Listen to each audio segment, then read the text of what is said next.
expriment avec force leur profond désaccord sur ce projet qui, au final, lorsqu'on l'observe bien, est en fait un projet idéologique uniquement basé sur des critères de finances publiques ultralibéraux instrumentalisés. Alors, je vous rassure, comme nous avons décidé de faire court et d'aller à l'essentiel, je ne vais pas vous rabattre les oreilles avec le contenu de cette pseudo-réforme, car nous l'avons ici maintes fois développée et nous connaissons donc tous très bien tous les aspects néfastes qu'elle contient, surtout pour les plus démunis, sur qui elle fait en fait peser l'essentiel des efforts. Cette réforme est injuste et qu'elle est surtout une véritable supercherie. En effet, par exemple, le pseudo-minimum à 1 200 € ne va concerner qu'environ au mieux 15 000 salariés, obligeant même le ministre Dussopt à revoir les chiffres mensongers annoncés initialement. Supercherie numéro 1. Par ailleurs, la révision des critères de pénibilité est tronquée, car les critères supprimés brutalement en 2017 ne sont toujours pas réintégrés dans la réforme, limitant ainsi fortement les droits d'ouverture. Supercherie numéro 2. Oui, vous pouvez faire ouh.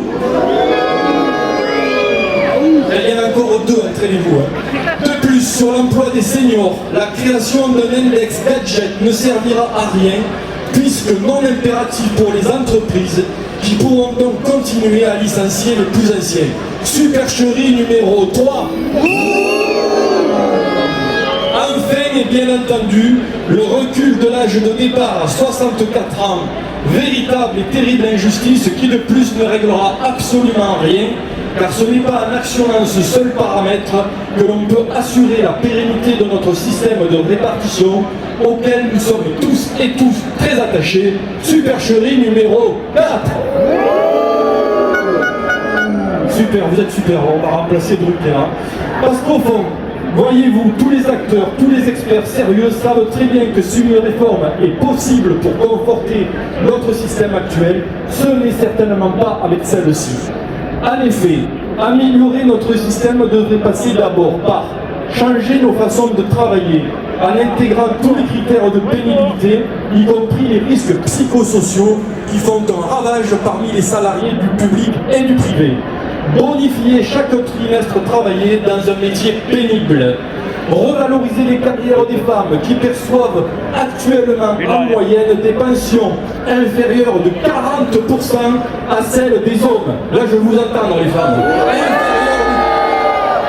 Vous avez les voix plus perçantes que les hommes, c'est bien.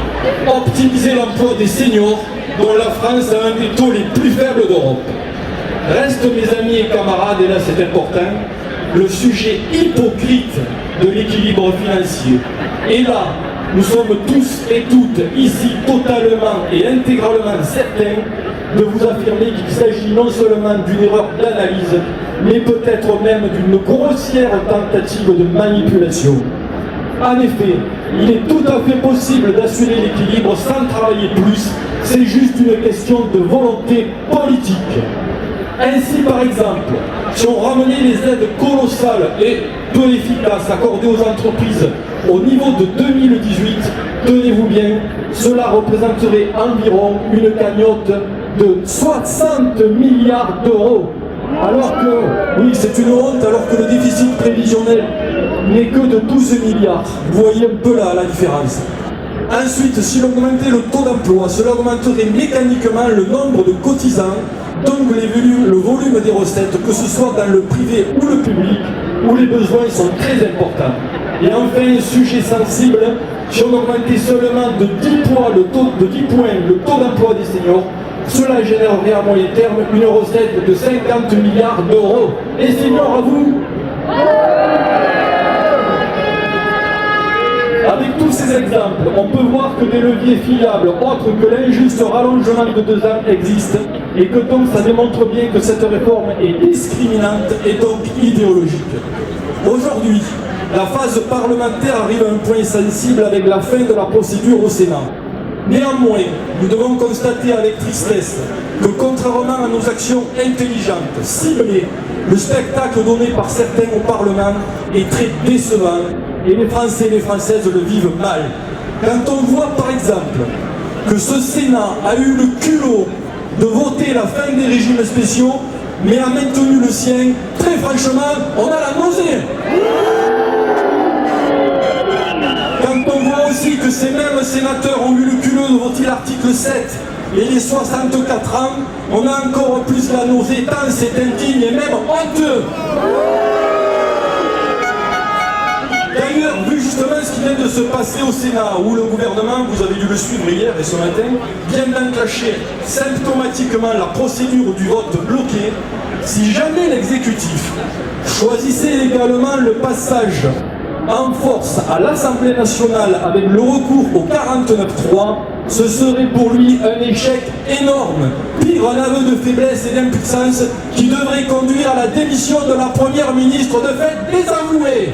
Motivé, motivé, il faut rester motivé. Motivé, motivé, il faut se motiver. Motivé, motivé, soyons motivés. Motivé, motivé, motivé, motivé. C'est nous qui brisons les barreaux des prisons pour nos frères. La haine à nos trous, c'est la faim qui nous pousse la misère.